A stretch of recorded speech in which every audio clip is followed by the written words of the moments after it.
Isn't the Lord good? Let's give another hand clap of praise right now. Thank you, Jesus. You're worthy, Jesus. God, we thank you for allowing us just to be here, God. I'd like to thank you guys for your faithfulness to be here on a Wednesday night. Pastor, he works very hard and he is very committed to this church, and I think he deserves a vacation every once in a while, especially for Father's Day. So I'm thankful for everybody who's here on a Wednesday night. In obedience, God can move whether or not Pastor is here or not. And I appreciate you guys. I appreciate the Lord. Thankful for all that he's done. Now tonight, I will be preaching from the book of Nehemiah, chapter 6, verses 1 through 4. This is Nehemiah chapter 6, verses 1 through 4. And verse 1 goes as this. Now it came to pass, when Sanballat and Tobiah and Gamesh the Arabian and the rest of the enemies heard that I had builded the wall, and that there was no breach left therein, though at the time I had not set up the doors upon the gates, that Sanballat and Gamesh sent unto me, saying, Come, let us meet together in one of the villages in the plain of Ono. But they thought to do me mischief. And I sent messengers unto them, saying, I am doing a great work, so that I cannot come down. Why should the work cease, whilst I leave it, and come down to you? Yet they sent unto me 4 times afterward the sort, and I answered them after the same manner. My message is titled today, I Cannot Come Down. And verse 3 says, I am doing a great work, so that I cannot come down. Why should the work cease? Thank you, Jesus. Now, have you ever noticed that some of the greatest oppositions come right before a breakthrough? You finally get consistent in prayer. You finally start growing in your walk with God. You finally start doing the things that has been burdened on your heart. You finally start rebuilding something that has been broken. And suddenly it seems like everything just all of a sudden becomes way more difficult. Everything is kind of thrown against you. It becomes 10 times harder, but it only comes after you actually start the work. Also, everybody may be seated. I apologize for that. Praise the Lord. I knew I was forgetting something. But right after we start something good, something for the Lord, it just becomes so much more difficult. And many times we assume that the opposition might mean that we're doing something wrong, that we're not doing enough, or we're not doing something right. But as it says in Nehemiah chapter 6, opposition can come even when you're doing something right. Just because you're facing opposition doesn't mean you're doing something wrong. It could just mean that you're doing something right for the Lord. Now in Nehemiah chapter 6, the wall is almost finished, and I'll give you some context. The wall around Jerusalem in the book of Nehemiah has been torn down, completely destroyed. And for Jerusalem, the wall is something that keeps them safe. Of course, we think of maybe like a brick wall outside that's just built up, stacked pretty high. But for them, they didn't have any sort of anything to close their borders around Jerusalem. The wall was their only defense from keeping invaders from coming in and conquering their land. Now, the wall in this time had been completely destroyed, completely knocked down. There was nothing standing in the way. But for Jerusalem, it represented the protection, their identity. It represented restoration. Now, every day they saw evidence of destruction. Now, every day they walked out their house, they walked to the city limits, they can see that everything that once kept them safe was completely destroyed. But God placed a burden in Nehemiah's heart to rebuild the wall that had been broken. Now, this wall was evidence that God was going to restore his people, that God wanted to take care of his people, that even though they lived in a time that everything seemed kind of barren and hopeless, that he still had his hand on them. That is when the enemy opposed it. The enemy opposed it because God was doing something good. He was doing something to restore his people. Now, whenever God starts to restore something, opposition often follows. Now, maybe God is trying to restore your prayer life. Maybe God is trying to restore your family. Maybe God is trying to restore your relationship with just him. But the enemy doesn't like restoration. He can't stand to see the things of God grow into something that he wants them to be. He can't stand to see the will of God fulfilled. And the enemy will do whatever he can to try and attack it. But just because things get hard, just because things get so difficult at times, doesn't mean that you're doing anything wrong. It just means that you need to stay with it, stay still. It says in verse 3, I am doing a great work. I cannot come down from it. I can't even stand the chance to come down from what God is doing with my life. Now in verse 2, Sanballat sends a message, and I think his name's kind of funny, but I'll probably say it a few more times. Sanballat. He says, come and meet us together. I'll read verse 2 again. That Sanballat and Gamesh sent unto me, saying, come, let us meet together in some one of the villages in the plain of Ono. Now they were trying to get him to just leave the construction, leave the city. They were trying to just get him to leave the wall. But Nehemiah, he recognized something important. Sanballat and Gamesh were not interested in just meeting him peacefully. They weren't interested in actually discussing anything. They were not even doing anything remotely productive in getting him to leave. They were just trying to get him away from what God was planning. The enemy was only interested in stopping the work Nehemiah was doing for the Lord. Now what stands out to me is they never attacked the wall. While he was building the wall, they never even once stood to attack it. They never tried to knock it down. They never tried to tear down what God was trying to make. They never tried to tear down or stop any of the progress. Now, it says I think in verse 1, it says they held off so long that the walls were already completely finished. He could have walked all the way to the wall on the east side, be completely finished. Walk all the way to the south side and the west side, be completely finished, be the same. The only thing that it was missing was the doors on the walls. They had waited so long that it was almost completely finished, but they never once tried to attack the walls. But instead, they chose to attack the builder of the walls.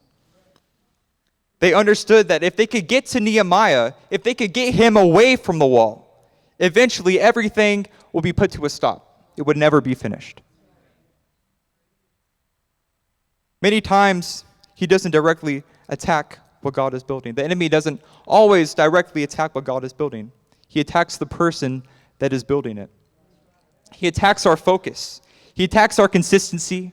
He attacks our commitment. He attacks our confidence. He does everything he can to create a distance between us and what God has planned for us, what God wants us to do. He tries to throw everything in our way to not destroy what God's creating, but just to get us away from it. Because if he can get us away from it, that's all he needs. He doesn't actually have to do any work. He just needs to separate us from that. Not because he actually wants to do anything important, but he just wants the progress of God to stop. Now Nehemiah, he responds that, of course, in verse 3, I am doing a great work so that I cannot come down. What I am doing is so important, I can't even risk letting my mind slip away from it. I can't even let my thoughts get away from it. It is too important to me. I can't even stand to step away from it. I can't risk it all. And I think it's worth asking, what made his work so great? The wall itself wasn't great. The ingredients made to build the wall, made to build the plaster, the construction workers putting up the wall, they weren't great. But what made the wall great was that it was God's plan. It had God's hand over it. Now, he wasn't building the wall because he wanted to, because it was a burden for his land. But it was God that placed that burden in his heart. It was God that made him want to build the wall. It was God that oversaw all of the construction and had it constructed in the first place. What made it great was God had given it to him. Anything God has handed over is important. Anything God has handed over to us is important. Prayer is a great work. Faithfulness is a great work. Dedicating and raising your children in truth is a great work. Dedicating your marriage to God is a great work. Teaching a Bible study to someone who has never heard the truth is a great work. It doesn't matter how long it takes. It is a great work and God's hand is over it. Living for God in this sinful world is a great work. Sometimes we underestimate what God has called us to do because it seems ordinary. It seems kind of like this is kind of what's expected of me. This is kind of what I feel like I have to do anyway. But just because you feel that it's expected of you doesn't mean that God thinks any less of it. Everything that God does is for a reason. Every step in a relationship with him matters.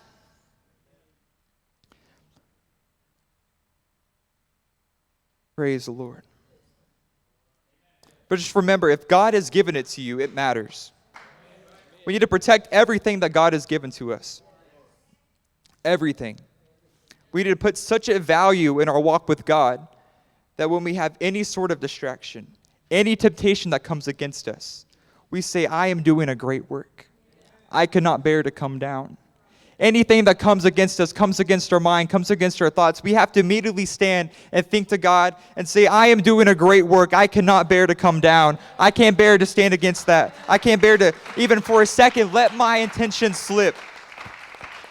It is too important to walk away from it, even for a second.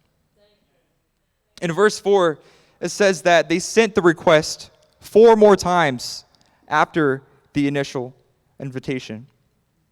Now, even though we answered once, I am doing a really great work, I cannot come down, that didn't stop them. They repeatedly sent it again, and again, and again. And Sanballat and Geshem, I believe I just mispronounced that, praise the Lord. Though that if they continued to apply pressure, if they thought that if they continued to apply pressure, if they continue to try and distract him, eventually it would work. Now, sin and temptation are often the same way. That's how temptation works. Not once, but repeatedly. Not one distraction, but many distractions. Not one discouraging moment, but repeatedly discouraging moments trying to break you and get you distracted. I've never found a temptation that has only appeared to me once. It keeps happening over and over again. It keeps trying to repeat itself. It tries to overwhelm you. This is what happened to Nehemiah. The enemy hopes that eventually you'll become tired enough to come down. But Nehemiah, he gave the same answer every single time. I am doing a good work. I cannot come down. I am doing a good work. I cannot come down. I am building a relationship with God. I will not come down from that. I'm trying to keep praying for my family. I will keep praying for my friends. I will not come down. Sometimes faithfulness is just continuing to give the same answer. I will not come down. I will not stop this work. And even later in this chapter, when the distractions failed, the enemy tried another strategy. And this was to give false accusations to try to break his character. They implanted rumors and implanted fear, and they tried to start a conspiracy against Nehemiah. And in verse 9, it reads as this: For they made us afraid, saying, their hands shall be weakened from the work that it not be done. Now they were trying to even get into the workers' heads, saying that it's never going to be completed. You shouldn't even continue. They weren't even just going after the man in charge. They were going after everybody. But Nehemiah prayed this at the end of verse 9. He says, Now therefore, O God, strengthen my hands. He did not ask God to remove the enemies. He didn't ask God to just take it all away. But instead he stood and he asked for God to strengthen him. He asked for strength. He didn't ask to have it all just taken away from him, an easy route out. He asked for him to be able to stand firm in what he was doing. Sometimes the answer is not a change in circumstances. Sometimes the answer is strength to just keep building. Keep staying focused on God's word. Not willing to ever once for a second come down from what you know he has called you to. And now one of my favorite things about Nehemiah is that there's no dramatic miracle at the end. There's nothing crazy. There's no David and Goliath moment where a giant is slain, or the walls of the enemy fall down instead of the walls being constructed. Nothing opens up from heaven, fireballs coming down over the enemy. No prisoner doors open. His victory is a lot simpler than that. Just because he stayed focused and he kept building and he kept praying, he kept focused on not coming down and giving in to the enemy.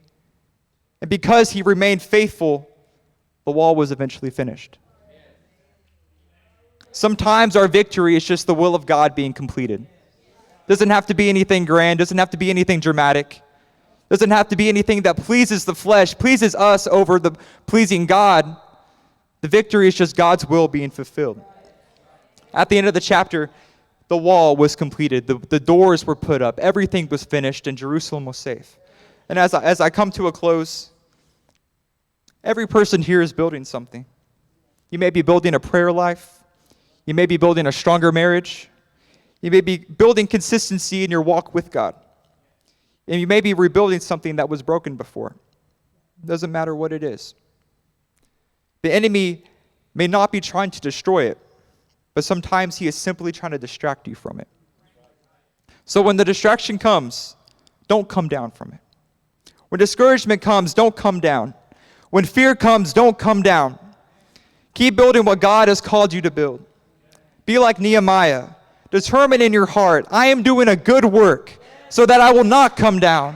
What I am doing is too important. I will not come down. No matter what comes your way, keep it in your heart. I will not come down. What God is doing is too good. Praise the Lord. If you believe that, give the Lord a hand clap of praise tonight. Thank you, Jesus. Praise the Lord. Hallelujah.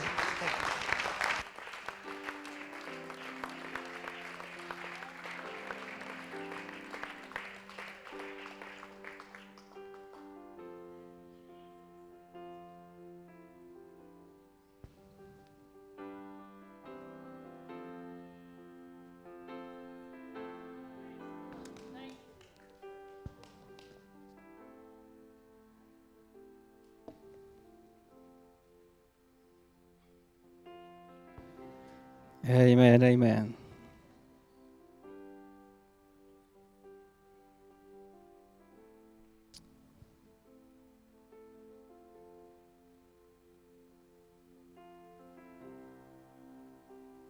Aleluya.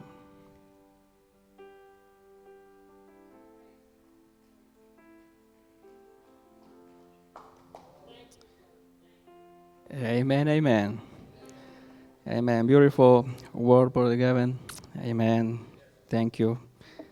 Amen. Quiero dar gracias a nuestro pastor I want to say thank you to our pastor por la oportunidad que nos regala for this opportunity for de preaching poder estar enfrente de ustedes. to speak to all of you. Amén. Vamos a abrir nuestras Biblias en el Salmo 84, versículo 10. Let's open our Bible in Psalms 84 and verse 10.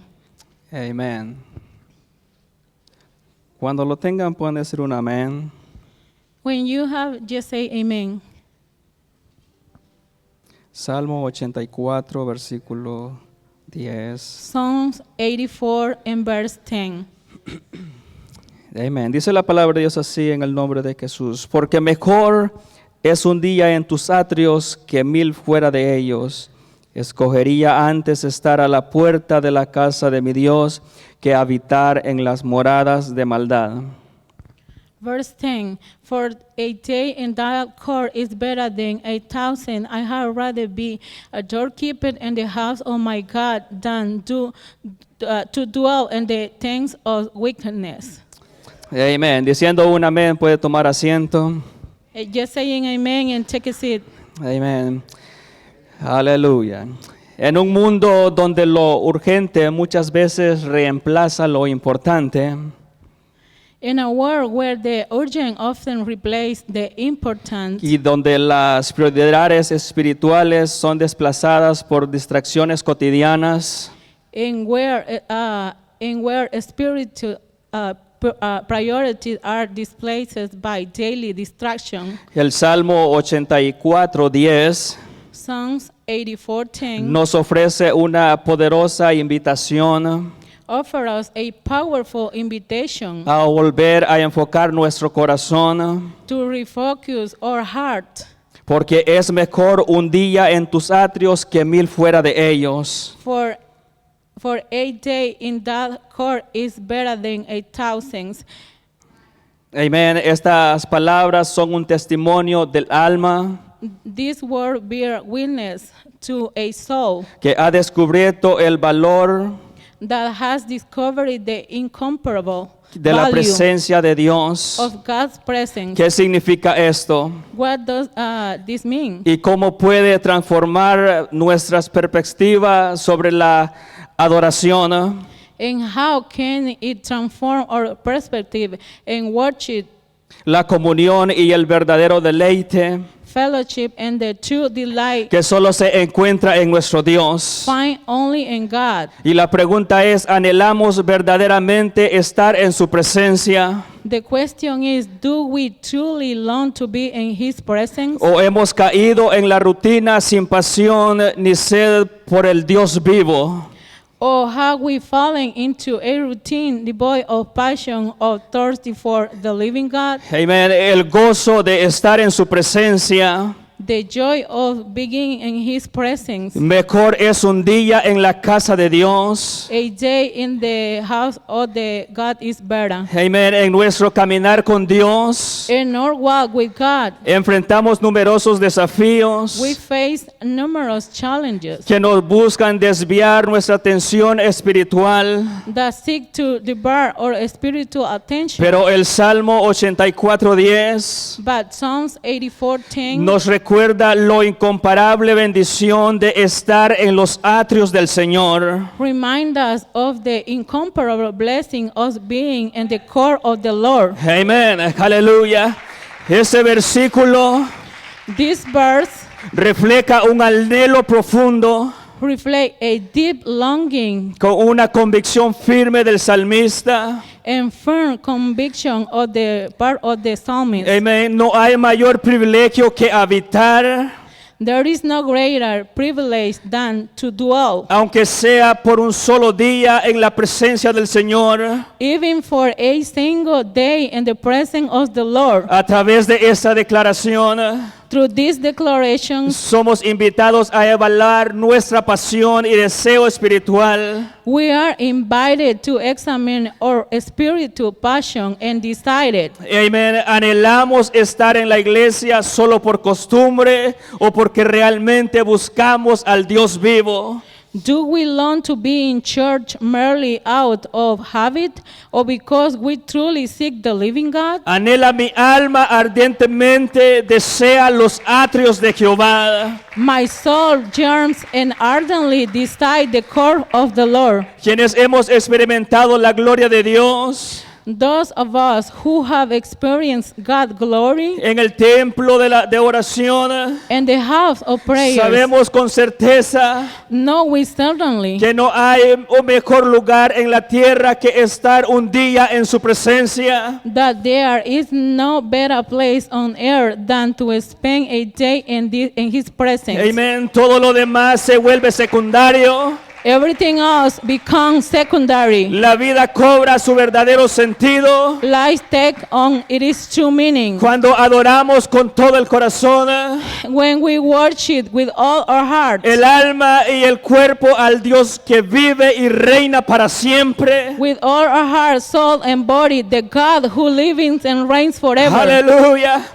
Cuando cultivamos esta pasión espiritual, When we cultivate this spiritual passion, venimos a la iglesia con una expectativa clara, we come to church with a clear expectation encontrarnos con la presencia de Dios. to encounter the presence of God. Y este salmo refleja el sentir del peregrino This song reflects the sentiment of the pilgrim que subía a Jerusalén who journeyed to Jerusalem con un solo propósito with a single purpose, de adorar a Dios en su santo templo. to worship God in His holy temple. Aleluya. Ir al templo no debería ser una costumbre vacía. Going to the temple should not be an empty routine. Debe haber gozo, There must be joy, pasión, passion, entusiasmo, enthusiasm, porque sabemos que allí because we know that se manifiesta la gloria de Dios. God's glory is revealed there. Aleluya. Nuestra alma Our soul debe venir con una expectativa. shall come with expectation, Aleluya, con un clamor interno. an inner cry. Hoy quiero experimentar a Dios. Today I want to experience God. Hoy quiero que su espíritu me llene. Today I want His Spirit to fill Aleluya, me. aleluya. Thank you, Jesus. Thank you, Jesus. Cuando el rey Salomón When King Solomon edificó la casa de Dios, built the house of God, lo hizo con el deseo ferviente he did so with the fervent de que desire allí habitara la presencia de Dios. that God's presence Y- will dwell there. Aleluya. Y ellos introdujeron el arca, They brought in the ark los utensilios sagrados, the ark of the y covenant ofrecieron numerosos sacrificios. and they sacred vessel Pero todo eso tenía un solo propósito: and offered a numerous sacrifice. que la gloria de Dios descendiera sobre su pueblo. By it, all these have a single Aleluya. purpose.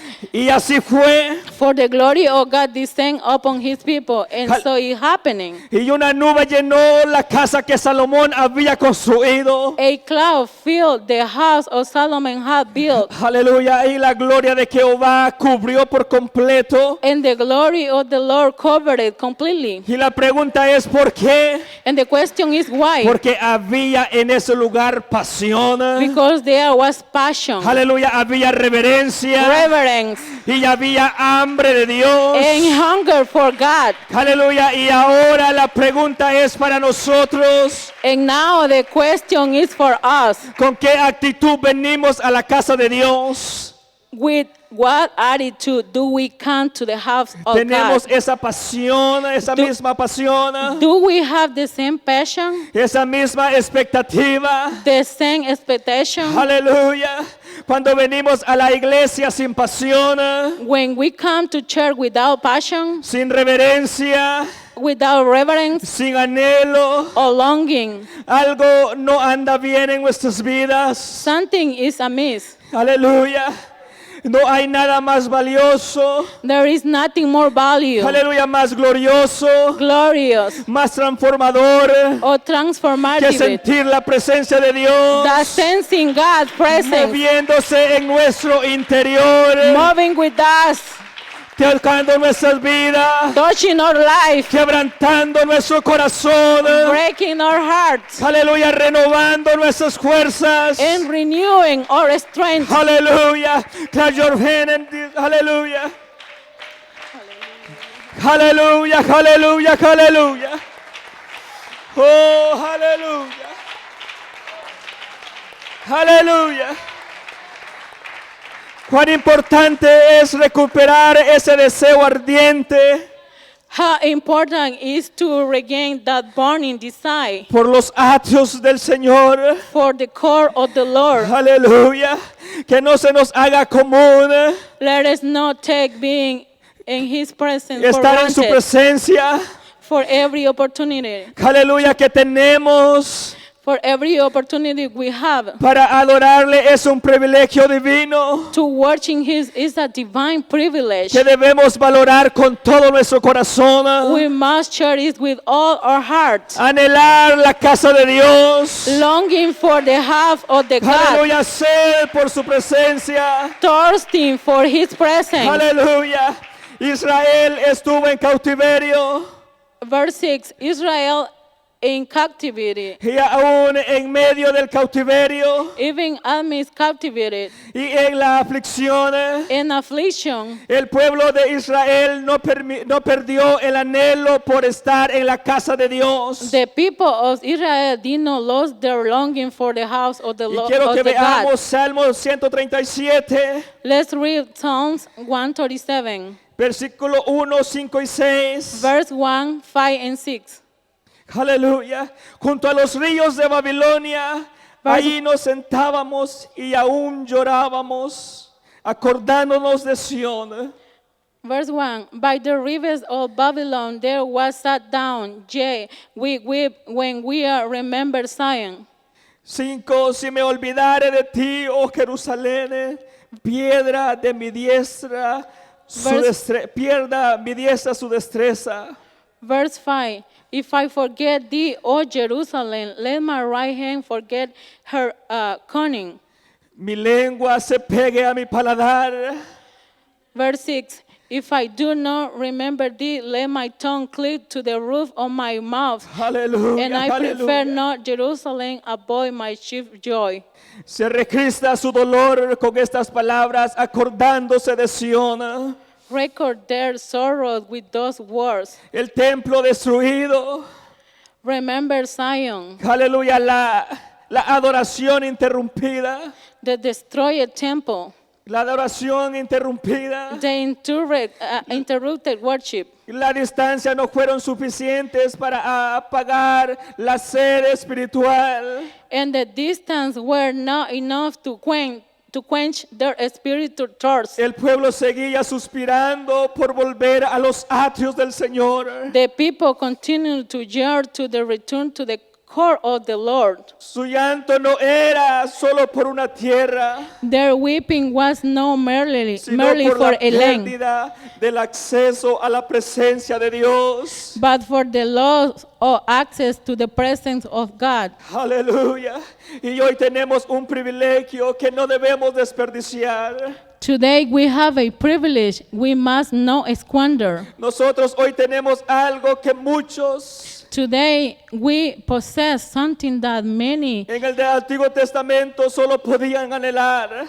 in the Old Testament could only long for. La libertad de entrar en la casa y adorar sin distracciones. The freedom to enter his house and worship without restriction. Si no sentimos pasión, If we feel no passion, si no hay gozo, if there is no joy deseo por estar en la iglesia, or desire to be in church, debemos preguntarnos, we must ask ¿hemos ourselves, perdido nuestra sed de Dios? how we lost our thirst for God? ¿Se ha apagado nuestro amor por su presencia? Has our Lord for his presence grown cold? ¿Qué privilegio tenemos de adorar con libertad? What a privilege it is to worship in freedom. No desperdiciemos esa gracia. Let us not squander this grace. Que cada servicio sea un encuentro esperado. May every service be an encounter that is anticipated, Deseado y celebrado. decided, and celebrated. Porque mejor es un día en sus atrios For better is one day in his car que mil fuera de ellos. than 1,000 elsewhere. Aleluya, aleluya. Thank you, Jesus. Y con el paso del tiempo Over time, es más fácil caer en la rutina it is easy to fall into routine y perder el verdadero propósito del templo. and lose sight of the true purpose of the temple. Muchas veces Often, venimos a la casa de Dios, we came to God's house pero con un corazón distante. with a distant heart. Entramos, We enter, pero no adoramos. but we do not worship. Escuchamos, We listen, pero no prestamos atención. but do not pay attention. Asistimos, We attend, pero no participamos. but do not Nos participate. volvemos espectadores en lugar de adoradores. We become spectators instead of worshippers. Poco a poco, Little by little, la llama del primer amor se apaga the flame of your first love y fades, todo se convierte en una costumbre and everything turns into mere habit, sin pasión por la casa de Dios. devoid of passion for the house of the Lord. Aleluya. Y termino con esto. I am finished with this. Aleluya. Y quiero que nos pongamos en pie. Let's stand. Aleluya. Si tú sientes deseo de venir a ese altar, está abierto. If you feel you want to walk to the altar is open. La pregunta es, ¿anhelamos realmente la presencia de Dios? The question today is, do we truly long for God's presence? ¿Valoramos el privilegio de estar en su templo? Do we value the privilege of being in His temple? ¿Seguimos viniendo con pasión, Do we continue to come with passion, con expectativa, expectation, con reverencia? and reverence? No hay placer No pleasures ni éxito or success que pueda sustituir lo que el alma experimenta can replace what the soul experiences al estar en la presencia del Dios vivo. in the presence of the living God. Aleluya. Levanta tus manos en esta hora. Raise your hands and Cada momento en sus atrios every moment in His court es un tesoro eterno. is an eternal treasure. una oportunidad divina a divine opportunity para ser transformados y fortalecidos. to be transformed